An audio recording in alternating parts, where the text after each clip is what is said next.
নাই, নবীর মুহাব্বতে পইরা, নবীর ভালোবাসায় পইরা যখন ডাক এসেছে কোরআনের জন্য, ইসলামের জন্য জিহাদের ময়দানে যেতে হবে, এই ডাকটা শুনতে দেরি সাহাবায়ে কেরাম তৈরি হতে দেরি করেন নাই। কথা বলেন ঠিক কি না? এ যুবক ভাইরা, হাজী সাহেব, বাবাজিরা ডানে বামে নজর নাই, এক নজরে তাকায় থাকেন গো বাবা। মদিনার নবী এই কোরআনের জন্য, ইসলামের জন্য উহুদের ময়দানে যাবেন। নবী আমার সাহাবায়ে কেরামের কাফেলা তৈরি করতেছেন। হঠাৎ করে নবীর আশিক, নবীর সাহাবী, নাম তার হানজালা, পাগলের মতো ছুটে আসছে। নবীজি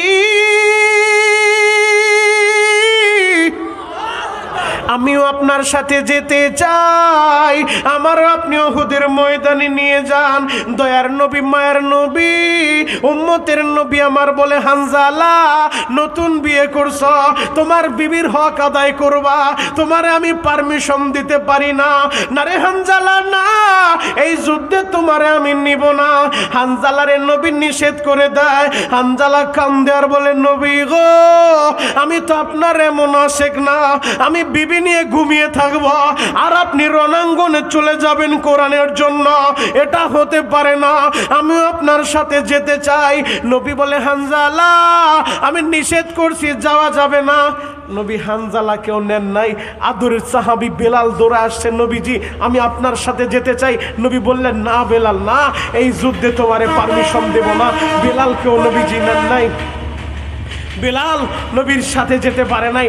নবী আমার বাকি সাহাবীদেরকে নিয়ে উহুদের ময়দানে চলে গেছেন।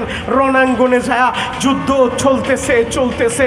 হঠাৎ করে যখন একটা বেঈমান পিছন দিক থেকে আমার নবীর মাথার ভিতরে যে লোহার হেলমেট পরা ছিল এমন জোরে কূপ মারছে, লোহার হেলমেটটা ভেঙে চোয়ালের মধ্যখান দিয়া ঢুইকা নবীর কাঁচা দুইটা দাঁত শহীদ হয়ে গেছে।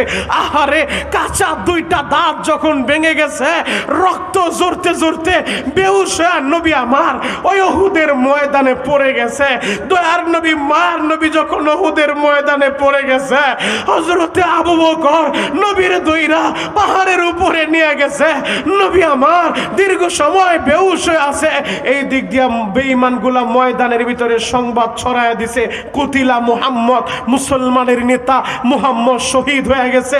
এই সংবাদ যখন শুনছে আমার নবী যদি না থাকে, সাহাবায়ে কেরামের দিলের ভিতরে আরে শোকের ছায়া নেমে গেছে।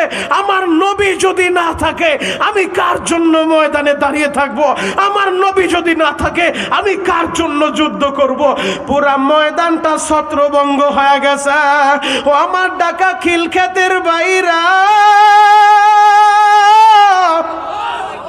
এই সংবাদ মদিনার অলিগলিতে ছড়ায় গেছে। কুতিলা মুহাম্মদ, মুসলমানের নেতা মুহাম্মদ শহীদ হয়ে গেছে। মদিনার অলিগলিতে সংবাদ চলতেছে। নবীর আদরের সাহাবী, যেই সাহাবীর নবীজি যুদ্ধের পারমিশন দেয় নাই, হানজালা বিবির সাথে সময় কাটাইয়া ফরজ গোসলের জন্য গোসলখানায় ঢুকছে। কে যেন ডাক দিয়ে বলে, হানজালা রে, ও হানজালা, তোমার দয়ার নবী, মায়ার নবী উহুদের ময়দানে শহীদ হয়ে গেছে। এই সংবাদ শুনে হানজালা একটা লাফ দিয়া গোরের ভিতরে আইসা খোলা তরবারিটা হাতে নিছে, কোনো কথা নাই, বের হয়ে যাচ্ছে। বিবি ডাক দিয়ে বলে, স্বামী গো, কিছুই তো বুঝলাম না, গেলেন গোসলখানায় গোসল করতে, গোসল না কইরাই চলে আসলেন, স্বামী গো কোথায় যান? স্বামী বলে, বিবি রে, আমারে ডিস্টার্ব করিস না। ও বিবি, তুই তো জানোস না আমার নবী নাকি উহুদের ময়দানে শহীদ হয়ে গেছে। বিবি রে, আমার জমি যদি না থাকে, আমি কার জন্য বেঁচে থাকবো? হানজালার বিবি বলে, স্বামী গো, আমি বাধা দিব না, তবে গোসল করে পবিত্র হয়ে যান। হানজালা বলে, বিবি রে, আমি যদি গোসল করতে যাই আমার দেরি হয়ে যাবে। যেই নবী উহুদের ময়দানে জীবন দিয়া দিছে। আমার নবী যদি না থাকে আমি কার জন্য বাঁচব? দেরি করা যাবে না, আগে আমি রণাঙ্গনে যাব।